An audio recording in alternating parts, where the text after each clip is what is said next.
ایسے سبجیکٹس پر بات کر رہے ہیں اور خبریں کر رہے ہیں جو پاکستان میں صحافیوں کے لیے کرنا ممکن نہیں ہوتا. اور اگر اب آپ ان سبجیکٹس کو ٹیک اپ کر رہے ہیں، آپ ظاہر ہے ان مجبوریوں سے تھوڑا سا آزاد ہیں جو ہمارے صحافی دوست پاکستان میں ہوتے ہیں، تو اس سے آپ کی اپنی زندگی پر کتنا فرق پڑا ہے، کتنا بیک لیش آیا ہے آپ پر؟ دیکھیں، ایک صحافی کو جو پاکستان، پہلی بات تو میں آپ کو یہ بتاؤں، کچھ لوگ کبھی کبھار اس طرح کا کامنٹ کر دیتے ہیں جو ناگوار گزرتا ہے. میں نے سوشل میڈیا پہ چند کامنٹس کی بات کر رہا ہوں کہ جی آپ وہاں پہ بیٹھ کے آپ نے یہ سٹوریز کی ہیں. تو میں یہ سمجھ نہیں آتی، جب میں پاکستان میں تھا تو میں پتہ نہیں کوئی ترانے لکھ رہا تھا ہوں، یا ان کے لیے، یا کوئی شناخوانی کر رہا تھا، یا میں وہ والے ٹویٹ کر رہا تھا جو آج کل اردو میں ٹویٹ کیے جاتے ہیں کہ جو بندے کا نام کوئی D G I S I کے طور پہ آ جائے تو وہ اللہ تعالیٰ کے بعد وہی بندہ رہ جاتا ہے روئے زمین پہ. بعد میں پتہ لگتا ہے کہ ابھی اپوائنٹمنٹ بھی کنفرم نہیں ہوئی. تو پھر تو مطلب میں وہاں کے اوپر بھی جنرل مشرف کے ایسٹس کے اوپر سٹوری میں نے پاکستان میں رہتے ہوئے کی ہے، اور جنرلوں کے اوپر کام اور جو لوٹ مار کا سلسلہ ہے اور جو پراپرٹی کے کاروباروں کے اوپر کام کیا میں نے پاکستان کے اندر رہ کے کیا ہے. پاکستان کے اندر کوئی بندہ مجھے، کوئی میڈیا ہاؤس مجھے ہائر کرنے کو تیار نہیں ہے. تو ہوں، میں یہاں پہ مجھے ایک کام ملا ہے، میں نے اپنا گھر کا کچن چلانا ہے، روزگار کرنا ہے، تو میں یہاں بیٹھا ہوا ہوں، میں اپنا کام کر رہا ہوں. اور یہ کام صاف ظاہر ہے کہ ہم لوگ کرتے رہیں گے. اور مجھے جیسے ہی کوئی پاکستان کے اندر روزگار کا سلسلہ بنے گا تو میں پاکستان کے آ کے اندر کام شروع کر دوں گا. کام تو کرنا ہے صاف ظاہر ہے، اور یہی والا کام کرنا ہے، اور ہر کسی کے خلاف کرنا ہے. وہ کوئی بھی بندہ جو پاکستان کے خلاف کام کر رہا ہو، پاکستان میں لوٹ مار کر رہا ہو، چوری کر رہا ہو،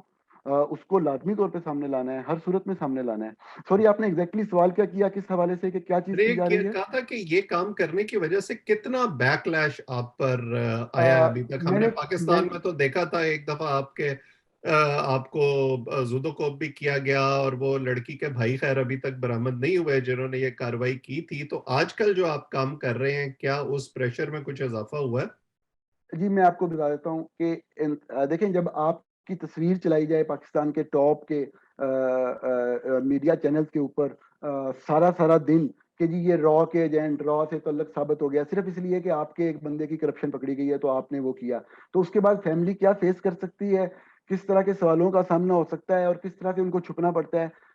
یہ آپ خود بہتر سے سمجھ سکتے ہیں. ایک چیز میں ابھی لکھنے والا ہوں،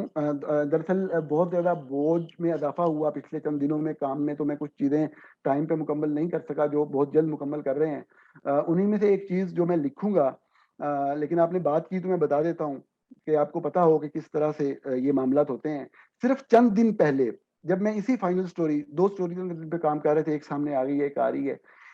یہی جو سٹوری جس پہ کام کر رہا تھا، تو اسی کے انویسٹیگیشن کے دوران جب چند لوگوں کو پتا لگا کہ میں اس طرح کے سبجیکٹ پہ کام کر رہا ہوں، تو آپ کو پتا ہے کہ یہاں ہیراسمنٹ کے بہت سے طریقے ہوتے ہیں. کبھی آپ کو ڈائریکٹلی کیا جاتا ہے، میرے ساتھ جو ہوا وہ سب کے سامنے ہے. آپ کی فیملی میں جو فیمیل فیملی ممبرز ہوتے ہیں، جو کہ پاکستان میں صاف ظاہر ہے کسی بھی انسان کا ایک ویک پوائنٹ ہوتا ہے، یہ ان کو ٹارگٹ کرتے ہیں، یہ سوچ ہے ان لوگوں کی. ہوں، لیکن میں وہ چیزیں پہلے بھی سامنے نہیں لانا چاہتا تھا، بہت ساری وجوہات کی بنیاد کے اوپر. جب میں پہلے سٹوری بھی کر رہا تھا تو بہت ساری چیزیں تھی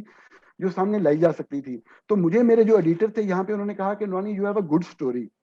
please write the story what it is. ہوں، Don't mention anything which is happening about you, ہوں، because you are not the subject of the story. If you will become the story, the real story will be lost. ہوں، تو اب آپ نے پوچھا تو میں آپ کو بتا رہا ہوں کہ صرف چند دن پہلے، مطلب چند ہفتے پہلے، اسی سٹوری کی انویسٹیگیشن کے دوران میری فیملی کی ایک فیمیل فیملی ممبر کو چند نمبر سے، مطلب نمبر ایک نہیں ہے، مجھے ایک نمبر سے، ان نون نمبر سے کال آ رہی ہے یا کبھی کبھار کال آتی ہے، صرف 3 دن کے اندر 10 مختلف نمبر سے کوئی 700-800 کالز آئی. ہوں، آپ اس ٹارچر کا اندازہ کر سکتے ہیں کہ اگر آپ کو 10 مختلف نمبر صرف 3-4 دن کے اندر 700-800 کالز کر رہے ہوں. واٹس ایپ میسیجز آئے، واٹس ایپ کے اوپر میں آپ کو بتا رہا ہوں، مطلب میرے پاس سب نمبرز ہیں اور میرے پاس ثبوت ہے، اس لیے بات کر رہا ہوں. پورن ویڈیوز بھیجی گئی. ہوں، اس کے بعد مطلب ہے کہ کوئی 700-800 سے زیادہ کی مطلب وہ ریشو ہے. وہ سارے نمبرز، اب میں چونکہ صحافی ہوں مجھے پتا ہے کس طریقے سے ڈیل کرنا ہے. میں نے وہ سارے نمبرز لے کے میں نے کسی صاحب کو دیے کہ جی اس کی کمپلینٹ درج کریں اور کاروائی شروع کریں. تو وہ صاحب ذرا ان کو بھی آگے سے پتا تھا کہ یہ کیا معاملہ ہے اور کہاں سے سب کچھ ہو رہا ہے. میں نے ان نمبرز کو مطلب ایف آئی اے ان سے کہا جی میں نے کہا کہ آپ آن لائن کمپلین کر دیں، کوئی ان کا پورٹل ہے سائبر کرائم ونگز کا. کتنے کرپٹ اور چور لوگ ہیں یہ لوگ، اور کتنے گھٹیا لوگ ہیں جو چند ایک مہینے کی تنخواہ اور اپنی نوکری کے لیے ان جرنیلوں کی وہ کچھ پتلی بن جاتے ہیں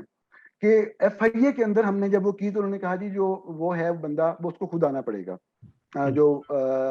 جو کمپلینٹنٹ ہے، کمپلینٹنٹ خود چلا گیا چل کے، انہوں نے کہا کوئی بات نہیں ہم چلے جاتے ہیں، لکھ کے دے دی پورے نمبر، پورا ایویڈنس دے دیا لکھ کے کہ یہ نمبر ہیں، انہوں نے اس ٹائم پہ یہ چیز کیا، یہ ایویڈنس ہے۔ آج کے دن تک دوبارہ کسی نے رابطہ نہیں کیا۔ میں نے اپنے طور پہ پتہ کروا کے ان سب لوگوں کا، سب سے ہمارا تعلق ہوتا ہے بطور صحافی، میں نے پولیس کے کچھ لوگوں کو استعمال کر کے ان تمام نمبرز کا ڈیٹیل نکلوائی کہ یہ کون لوگ آن کرتے ہیں، ان کی کال ریکارڈ نکلوائے، میں نے ان کی لوکیشنز نکلوائیں۔ آپ یقین مانیں کہ بہت 2-4 دن کی چند پولیس کے لوگوں کی انویسٹیگیشن ثابت ہو گیا کہ ان کا جو تعلق ہے وہ ملٹری کے لوگوں سے بن رہا ہے یا ان کا رابطہ اسٹیبلش ہو رہا ہے، کسی ایک بندے کے ذریعے آپریٹ کر رہے تھے جس نے کال نہیں کی، باقی لوگ اس کے پاس آ جا رہے تھے، تو ہم نے چند دنوں میں اسٹیبلش کر لیا، رپورٹڈ ہے، ایف آئی اے کے پاس پڑی ہوئی ہے کمپلینٹ، نہیں کریں گے، کبھی بھی نہیں کریں گے۔ یہ آپ نے پوچھا بھی کن چیزوں کو فیس کرنا پڑتا ہے، تو یہ لیول آف ہیراسمنٹ ہے جو آپ کہہ لیں کہ پاکستان کے اندر کوئی بھی صحافی جو ایسا کام کرنا چاہے تو اس کو فیس کرنا پڑتا ہے۔ یو کین امیجن کہ 3 دنوں کے اندر 700 کال، میسیجز، یا یہ والے میسیجز جن کا میں نے ذکر کیا، اور سب ظاہر ہے کہ فیمیل فیملی ممبرس کو اٹیک کریں گے ہمیشہ تاکہ میکسیمم وہ کیا جا سکے، اور threatening, those includes the threatening messages as well, سارا کچھ رپورٹ کیا گیا۔ کسی نے دوبارہ پوچھ کے میں نے صرف اس لیے کیا کہ ایک تاریخ کا حصہ بن جائے، ایک ڈاکومنٹ ہو جائے، پھر جب وقت آئے گا پھر دیکھیں گے، اور یقینی طور پہ ان لوگوں کے چہرے، بلکہ یہ والے نمبرز وغیرہ تو میں لکھ دوں گا، میں میں نے مختلف اداروں کے ساتھ بھی شیئر کیے،